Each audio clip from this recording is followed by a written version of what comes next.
Si Dr. Jose Antonio Goyta, Chairman Emeritus ng Alliance of Peace and Democracy, Watch, ay nagpahayag ng kanyang buong suporta kay Pangulong Ferdinand Bongbong Marcos Jr. sa paglaban sa katiwalian.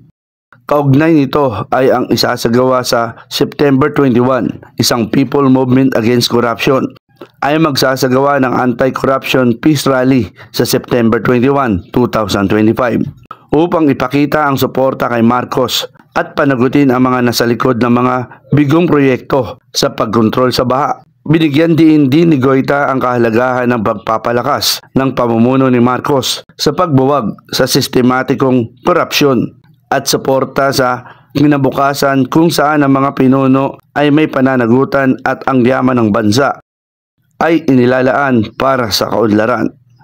Ito si Buboy Patriarca, nagbabalita para sa Road News Arangkada.